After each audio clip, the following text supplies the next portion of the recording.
Good morning, my dear student. How are you today? I hope you all fit and fine at home. Welcome back to science class. Yesterday we learned feathers of birds, eating habit and beak of bird. इसके बारे में हमने कल के science class में पढ़ा था. Online class में भी हमारा वही टॉपिक हो चुका था. उसके बाद हम eating habit and beak of bird का जो बचा हुआ पार्ट है उसको कंटिन्यू करेंगे और मूवमेंट इन बर्ड्स इसके बारे में आज हम यहाँ पर पढ़ने वाले हैं. Okay student, today we will learn eating habit and beaks of birds to be continued and movement in birds इसके बारे में आज हम यहाँ पर पढ़ने वाले हैं. So first of all you take your pencil in your hand and I will tell you this sentence is highlighted. You highlight this sentence. Okay student, shall we start? Let's start. Yesterday we learned sparrow, pigeon and peacock and parrots के बारे में हमने पढ़ा था. Today we will learn kite, eagle, vulture, falcons and owls eat flesh of other animals. They have a hard, sharp and curved beak. जो kite, eagle, vulture और falcon and owl जो birds होते हैं, यहाँ पर जो बर्ड्स के नाम दिए हैं आपको उसको क्या करना है, अंडरलाइन करना है या हाईलाइट करना, अगर आपके पास हाईलाइटर अभी हो आपके हाथ में तो. काइट, ईगल, वल्चर, फैल्कन और आउल ये क्या है, प्रे बर्ड है. प्रे बर्ड मतलब शिकारी पंछी है. ये क्या है, शिकारी पंछी है. ये क्या करते हैं, ईट फ्लेश ऑफ अदर एनिमल्स, वो दूसरे छोटे जानवरों का मांस खाते हैं या मरे हुए जानवरों के बॉडी का मांस खाकर सराउंडिंग को क्लीन करने का काम करते हैं.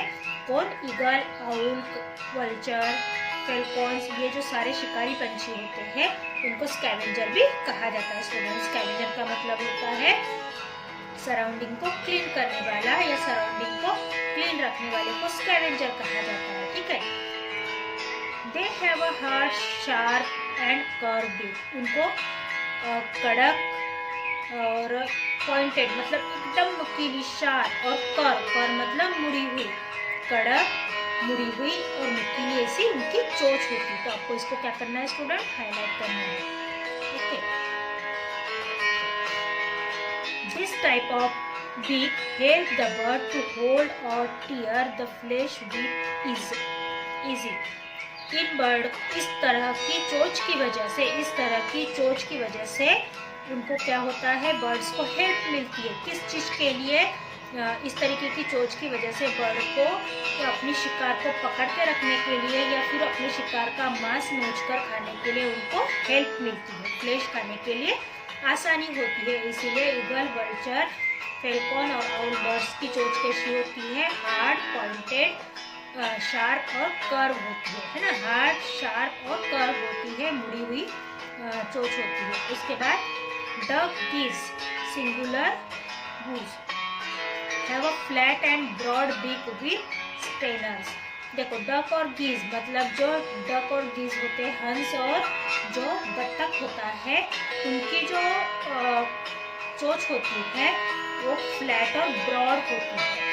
उनकी जो चोंच होती है वो फ्लैट और ब्रॉड होती है. क्यों होती है फ्लैट और ब्रॉड, और उसमें स्टेनर भी लगा होता है. स्टेनर मतलब छलनी जैसी उनकी चोंच होती है, क्योंकि वो पानी के अंदर की मछलियों को या फिर पानी के अंदर के फूड को क्या करते हैं, ढूंढते हैं और उसको अपने मुंह के अंदर डालते हैं. तो वो फूड स्टेनर की वजह से, छलनी की वजह से फूड ऊपर लटक जाता है और पानी नीचे गिर जाता है. They search for food in water. वो पानी के अंदर खाना ढूंढते हैं. They pick up their food with water and then close the beak. वो अपने मुंह में खाने के साथ पानी को भी लेते हैं और फिर क्या करते हैं, बीक को क्लोज करते हैं, मतलब अपनी चोंच को बंद कर देते हैं. The water is drain easily through the strainer. और छलनी से पानी क्या हो जाता है, छन के नीचे चला जाता है. The food is trap in the beak. और जो खाना होता है वो बीक के अंदर फंसा होता है, लटका होता है, जिसकी वजह से बर्ड्स को उनका खाना अच्छे से मिल जाता है ना. डक और गीज की चोंच फ्लैट और ब्रॉड होती है और उसमें स्टेनर होता है. स्टेनर का मतलब होता है छन्नी. और छन्नी की वजह से क्या होता है, जब वो फूड अंदर लेते हैं तो उसके साथ पानी भी जाता है, तो पानी छन के नीचे चला जाता है और फूड क्या होती है, बीक के अंदर बचता है. तो ये हो गई बर्ड्स के बीक के बारे में। अब हम पढ़ेंगे movement in birds. Movement in birds, birds किस प्रकार से एक जगह से दूसरी जगह आते जाते हैं, घूमते फिरते हैं, उसके बारे में हम यहाँ पर पढ़ने वाले। Okay student, so put pencil on the sentence. Birds move in different way. पंछी अलग अलग प्रकार से घूमते फिरते हैं या एक जगह से दूसरी जगह आते हैं। दे fly, run, walk and swim.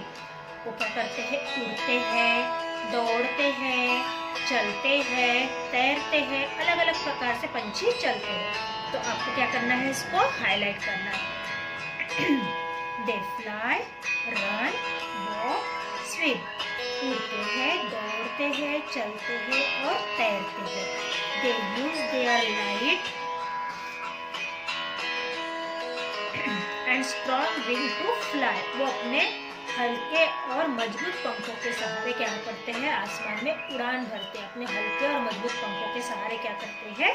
आसमान में उड़ान भरते हैं। They have hollow bone that are filled with air. उनकी जो हड्डियां होती है वो पूरी तरीके से खाली होती है।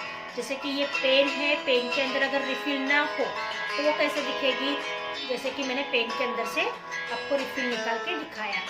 अब आपको कैसे दिख रहा है कि पेन के अंदर से रिफिल चली गई, एकदम खाली दिख रही है ना? हाँ, इसी तरीके से बर्ड्स की हड्डियां भी पूरी खाली होती है। सिर्फ इसमें क्या फील होती है? एयर, इसमें हवा भरी हुई होती है। This makes the birds light. और इसकी वजह से क्या होती है? बर्ड्स की बॉडी जो है वो लाइट होती है, हल्की होती है। The boat shape body help the bird to fly. और बर्ड की बोट शेप की बॉडी की वजह से क्या होता है? बर्ड को आसानी से उड़ते आता है ना? हाईलाइट कर लीजिए इसको। Then turn the page. Okay,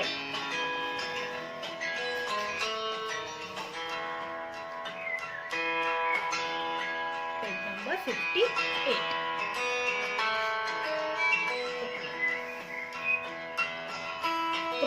Pigeon, crows and sparrows fly to a medium height.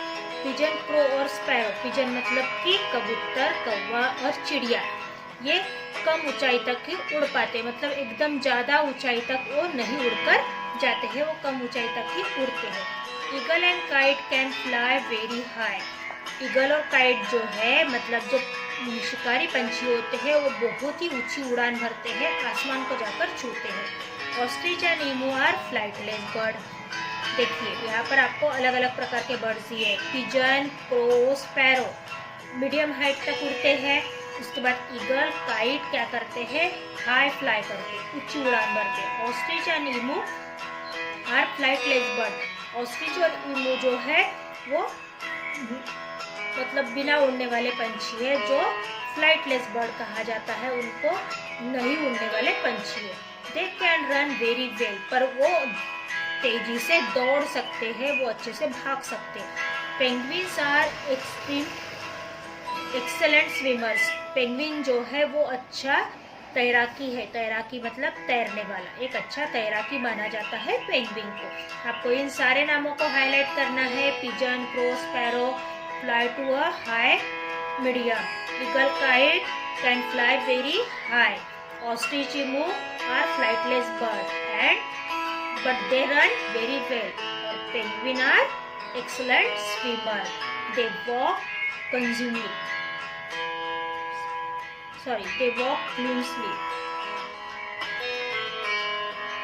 वो बहुत ही धीरे धीरे चलते हैं। Swans and duck wade in water. Swans और ducks क्या करते हैं? वाटर के अंदर तैरते हैं। स्वॉन्स और डक क्या करते हैं? वाटर के अंदर तैरते हैं। ओके स्टूडेंट, तो कल हम नेक्स्ट पैराग्राफ पढ़ेंगे, nesting habits of birds and parental care. ये दो टॉपिक के बाद हमारा लेसन खत्म हो जाएगा। Okay, so see you soon, bye bye, have a nice day, stay safe, stay home, bye.